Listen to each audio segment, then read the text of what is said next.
Welcome back to the Garden Hutch. Today we're going to talk about week 37 and 38 of 2023. Let's get going.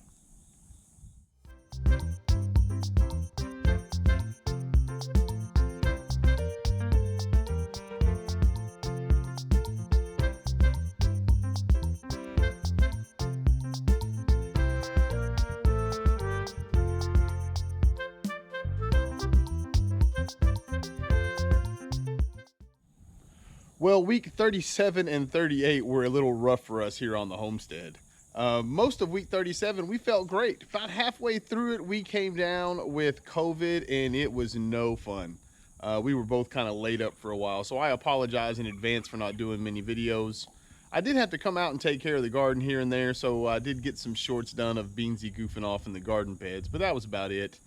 We are on the mend now, and there has been a lot to talk about. So, in week 37, we went through, we cleaned the beds out, we showed how we had prepped them. We went through and we put the seeds in the ground. We made sure to water in really well. One of the beneficial things about the last couple weeks was we did get intermittent rain here and there, which was fantastic because I was not feeling up to coming outside to water. I would have if I had to, but luckily we didn't. So with me babbling this far, let's go ahead and just take a look at the gardens as they stand now. So we'll start right here at the corner. The Vegeta bed, we did get our mustard greens planted in here. These were started in the greenhouse.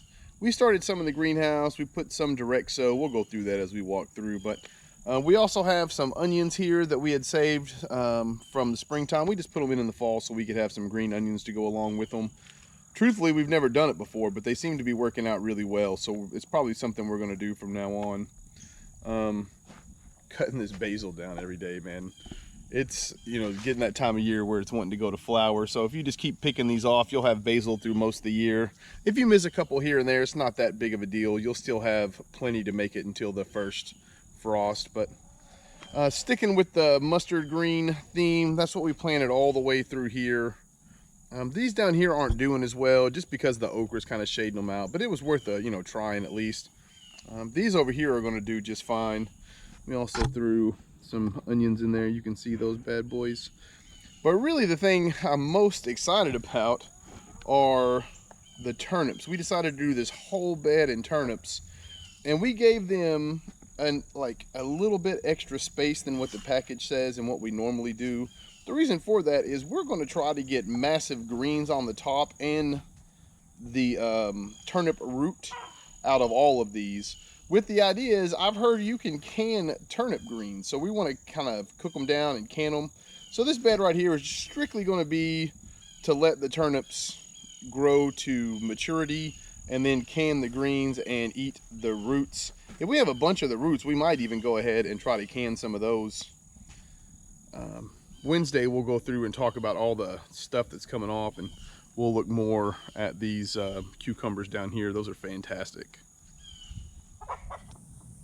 So we're a little behind here on the homestead. Again, I appreciate your patience. So today I'm just going to go through the stuff that we planted over the last couple weeks, show you the progress and kind of where we're headed with it. I promise though, Wednesday we'll kind of go through each little bed and talk about what we're actually eating here going towards the end of September.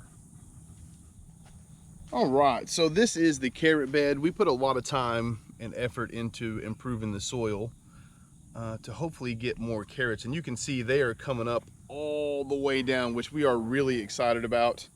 In the springtime, when we planted these, Beans decided he was going to come through and have a field day in them. So there were several spots where he kind of dug it out and that sort of thing, where we didn't get any carrots.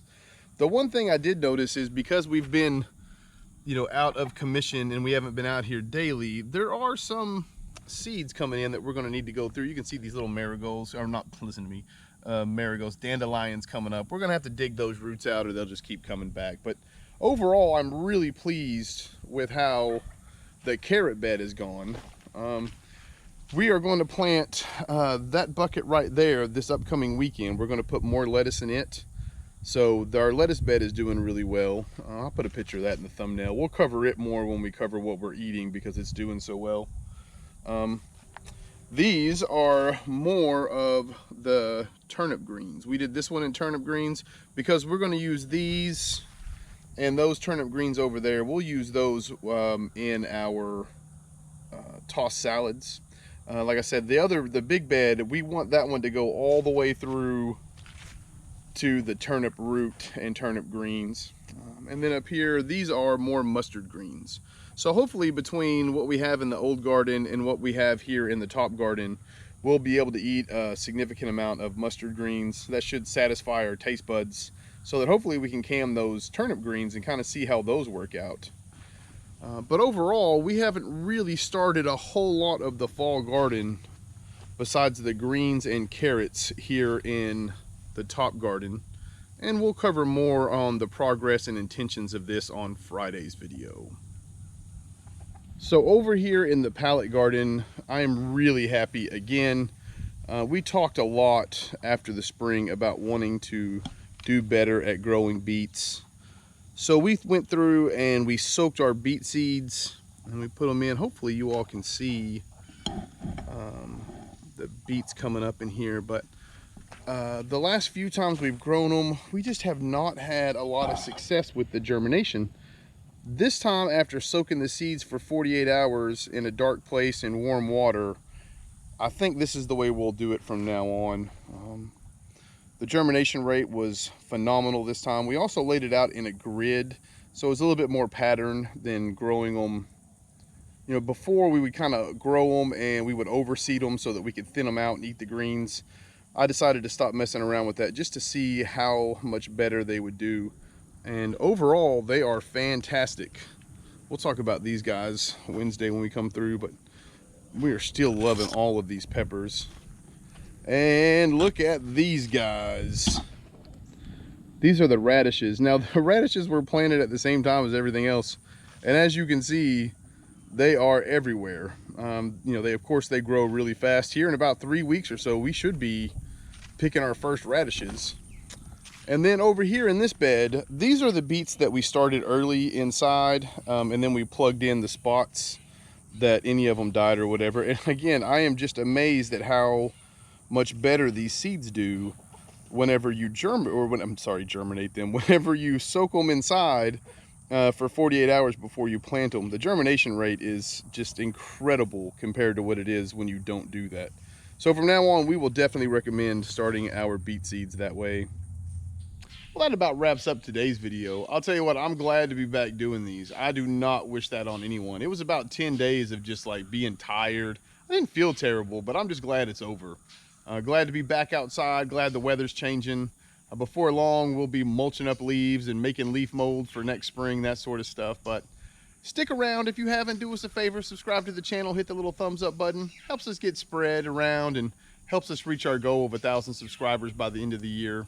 As always, I appreciate everyone hanging out with me today. Till next time, I hope you all take care of yourselves.